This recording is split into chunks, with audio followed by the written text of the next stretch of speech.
What's going on, everyone? It's Mike, it's John back again, and this is your news show. Kind of daily show, kind of not daily show, every 2 day show. But what we are is the main show. Welcome back to the Blue Boys Network, the place where you get all the information straight as we see it. No in the know stuff, apart from Tom Fellows. And we are here. John, recovering from his night out with his darling wife, as we all heard. How was your night, mate? Messy one? I've had messier, to be fair. It was all right, yeah. Just a quiet one down South Road, a little sing on the karaoke. But yeah, I think it was much needed after the luck we've had with both cars the last 2 weeks. So yeah, it was needed. Yeah, and look, we're still having some technical difficulties with John's phone. I've come to the conclusion that I think he needs a Chromebook. So look, I don't usually do this, but if anyone has got a spare Chromebook that they don't use, let me know via email or whatever, and we'll sort some sort of deal, because John over there at Goodison Park still, the seats have gone. There's no grass. Johnny's out of date at this point. We need to speed the guy up. So look, anyone can help out the channel. We'll be very grateful. And yeah, we'll see if we can do anything anyway. Right, John, let's talk about the breaking news. A defender that we weirdly we actually mentioned, Kenny Tete, about 6 months ago when Everton played Fulham at Goodison Park, I think it was, and he carried the ball from the right back spot, and he gets a shot on target. Well, not quite on target, but he carries the ball about 80 yards and puts it over the bar. He's got an engine. He's 29 years old. Looks like Everton are keen to move on a 3-year deal for him. I said, and I said this on Twitter, and me and you have both said we want sensible business defensively, because, as you rightly said, we need to spend the budget in the forward positions, not the defensive ones. We're solid at the back. Are you happy with this potential signing? It's a bit of a funny one, isn't it? Listen, a free transfer for a 29-year-old, you know, this all depends what formation David Moyes is going to play for me, because I don't see Kenny Tete replacing Jake O'Brien at right back. I think Jake O'Brien will be the number one right back if we still choose to play the same formation we played last season. I did say, you know, it'll either be loan deals or it'll be free transfers to fill the defensive positions where we are a bit short and a bit light. And obviously right back's one of them. Ashley Young's gone. Seamus Coleman, you probably won't get many games out of him. I'll say it again, Nathan Patterson's not good enough for the Premier League. So it makes sense if he's going to be a backup to either Jake O'Brien, or if we play a different formation and we can fit Jake O'Brien and Tete in. Don't know how that works. One thing that I do want to mention is his injury record, and I think that's being, you know, quite well highlighted on Twitter. Paddy Boylan mentioned that, you know, he has had some injuries. Ian Kroll, Joe Thomas, they've all pointed out his injury record. Now, I did send you the injuries he's had before, and what I did notice, he's had quite a few injuries in his career, but they're not long-term injuries. The majority of them were he was out for between 2 and 4 weeks. So if we can keep him fit, it makes sound business sense to me that we can bring someone in like that for a position that does need filling in the defence. Yeah, and I think the bit that sort of ticks the box for me is the fact that he has got Premier League experience. This is also a guy that's played for the Dutch national team. You know, he's even on the transfer market website, he's valued at £13 million. You know, so look, I'm not sitting there saying we're getting a £13 million right back, but what I am saying is he's not just a flash in the pan. This isn't like a Cuckoo Martina. You know, this is a player that's got some actual ability and we have seen as Everton fans, we've seen this person running up and down at Goodison Park. We've seen the energy he's got. I'm I'm happy with his signing. I think I'll give it a rating of 7.5 out of 5 out of 10. And me and you, every signing will be given a rating on our opinion. So my rating on this is a 7.5 out of 10. Obviously, it hasn't been confirmed yet. So look, if it doesn't happen, it doesn't happen. But I'm not against it. Last season he made 22 appearances. Season before he made 14. Premier League he made 31, and then he spent both a season and out of the Championship, out in the Championship before Fulham was promoted. He's been at Fulham 6 years. He's been at Fulham 5 years. This would have been his 6th year, so he's come to an end of a 5-year deal. Salary-wise, look, I'm not 100% on what his salary is, but rumours are to believe his current salary is around 50 grand a week, which, I reckon is probably going to be there or there about what he's on at Everton. I find this interesting, this one, because the other thing that I think it might mean is, it looks like Seamus Coleman is wanting to be kept at the club as a player, certainly this season. Nathan Patterson, we have our opinions on. Do you see Nathan Patterson leaving the club now? Well, it's going to be hard for him to get a game, isn't it, over Jake O'Brien and Tete if he's fit. Make no bones about it. We've made our opinions known. But me, you and Millsy were having this conversation today. You're probably not going to get much money for Nathan Patterson. Off the top of my head, I don't know what Everton paid for him. But he's been at the club long enough now, and he still hasn't really put a run of games together. And I think if you're Premier League worthy, when you look at it, Michael, last season, when Seamus Coleman was fit, he was starting over Nathan Patterson. A 38-year-old, 39-year-old Ashley Young was starting at right back over Nathan Patterson. I think that speaks volumes and tells you a lot that, and this isn't a dig out Nathan Patterson video, I just think I think it sticks out that he's not Premier League quality, Nathan Patterson. But going back onto Tete, I've seen people on Twitter, Fulham fans, gutted to leave him, and I think it's widely known that Fulham also wanted to keep him and we're prepared to offer him another contract as well. So I think that speaks volumes as well. And if we can keep him fit for the position Everton are in, where there's that many places in the squad that need money spending on, I think if we can keep Kenny Tete fit, I think it's really, really good business sense to bring in someone like that on a free transfer. Yeah, I agree. And I'd be interested to see if somebody does consider buying Patterson, especially a Championship club, maybe 3, 4, 5 million pounds, but it all helps towards PSR. But yeah, for me, I completely agree, John. I think the Patterson thing is done. And actually, look, you're right, it isn't a dig out Nathan Patterson video. No, it's not.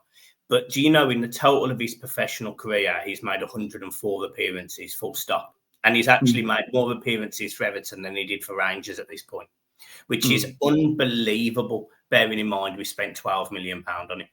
He made 27 appearances for Rangers. He made 6 for their B team, 5 for their youth team, and he's made in total for the Everton under-23s and Everton, he's made 66 appearances. So we've seen enough now to have an opinion on Nathan Patterson, in my opinion. And you are right. I think Tete coming in it drops him down the pecking order.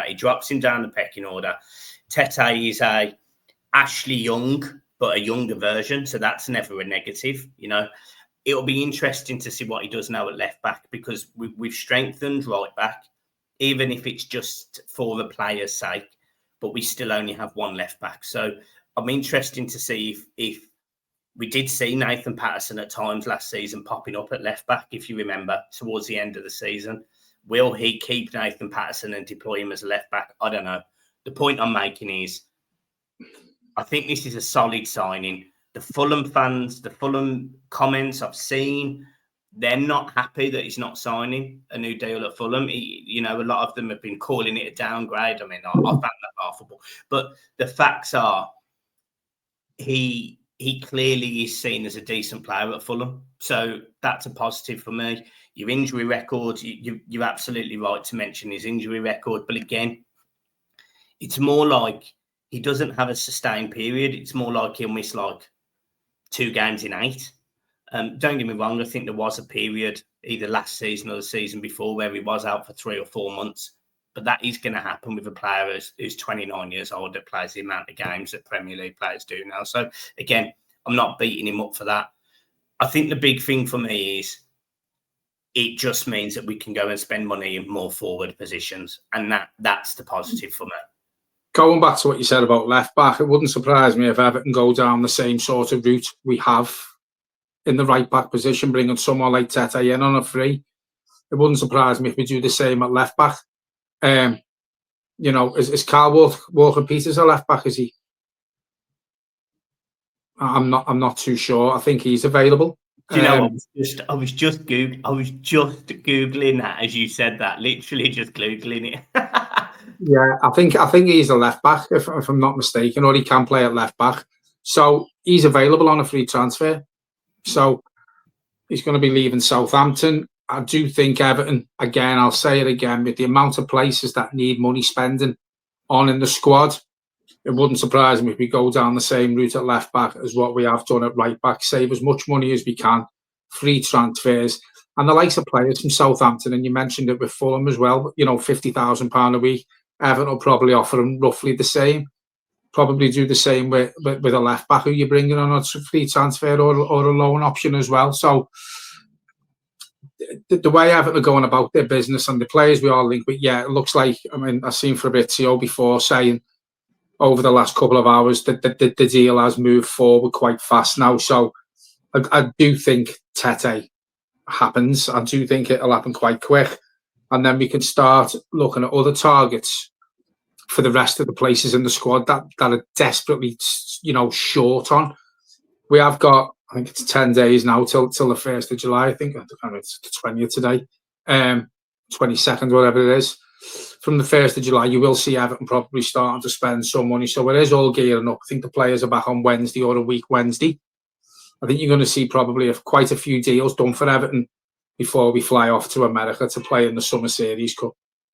Yeah, and so Carl Walker-Peters is a right back. So that that moves that then, doesn't it?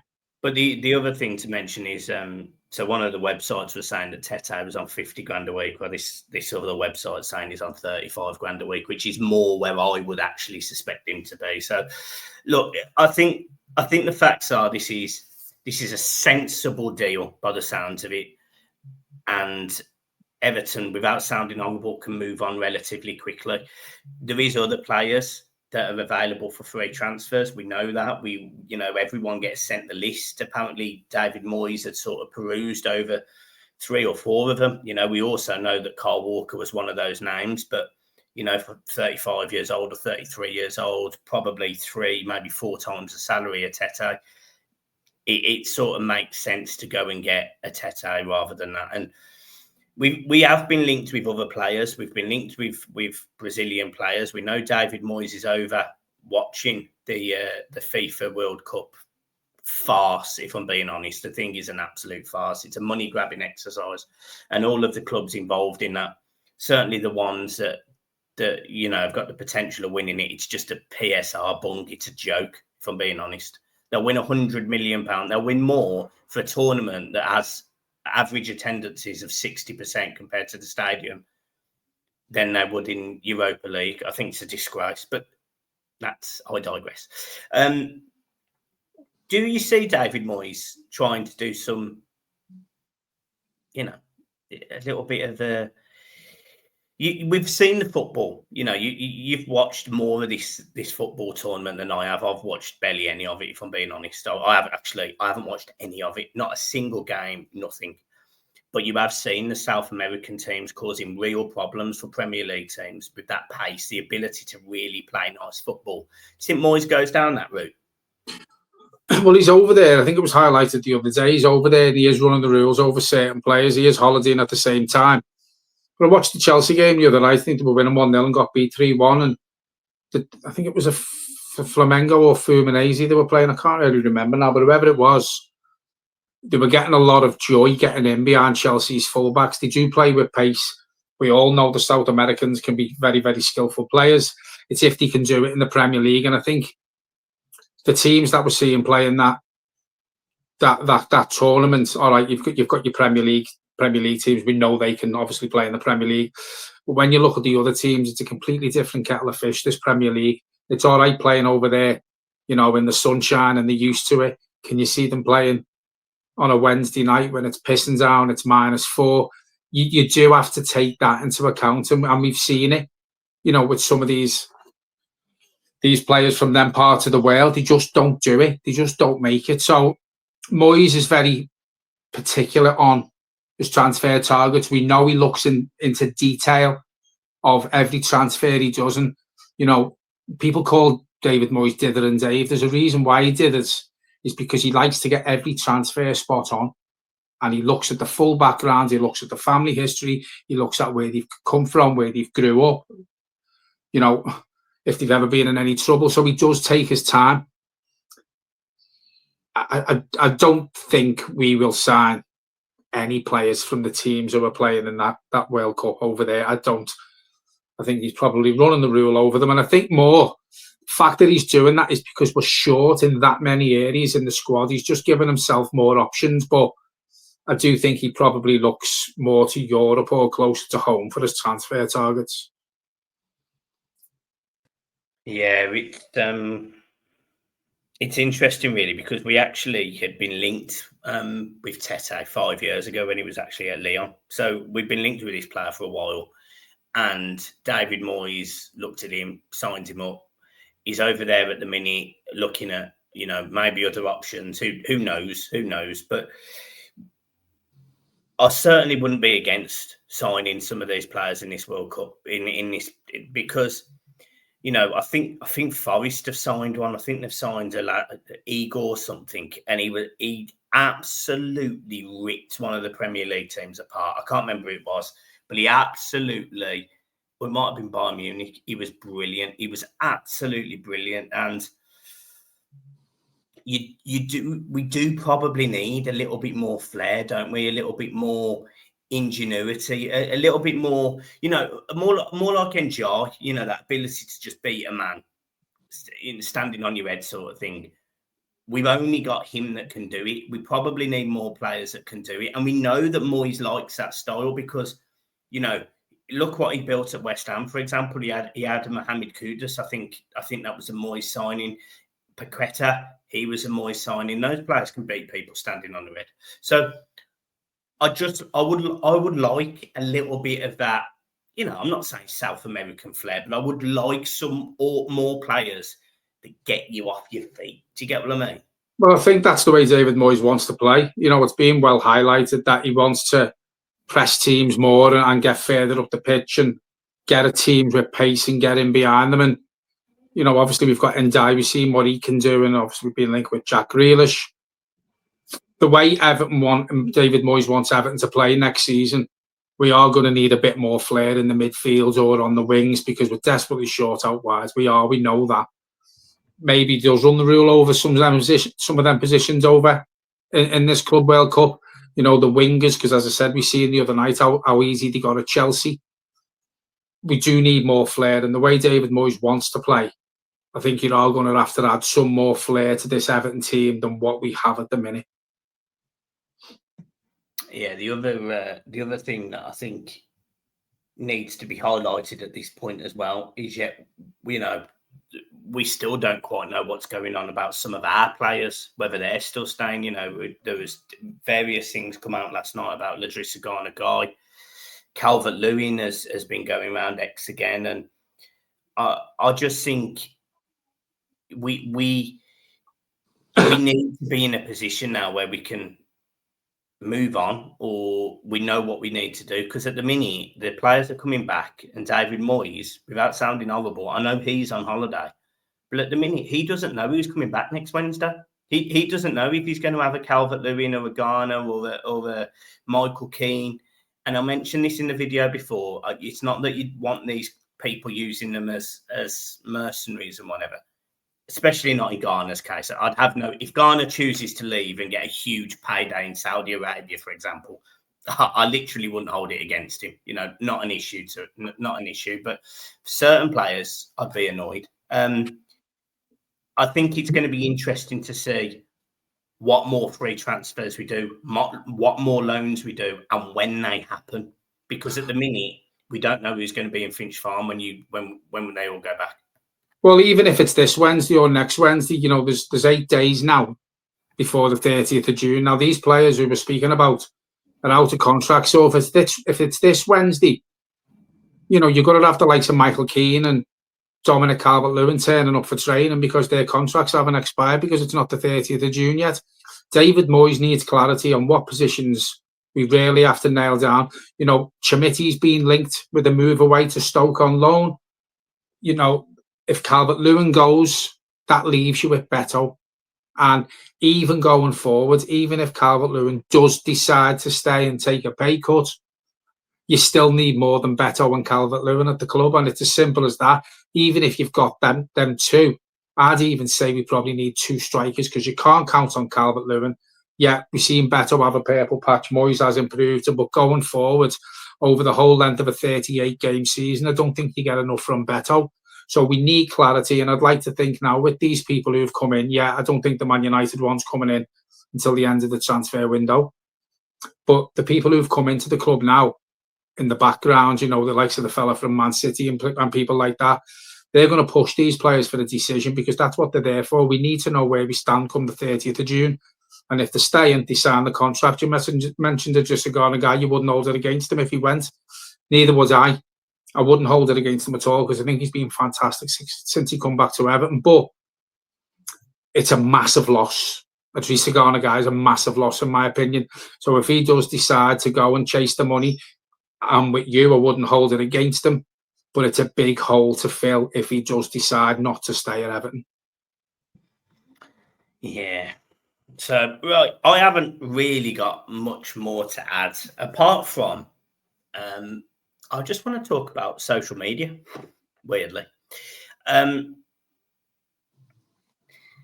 As content creators, what we say, we do, we put out there, we know that sometimes we're going to get shot at.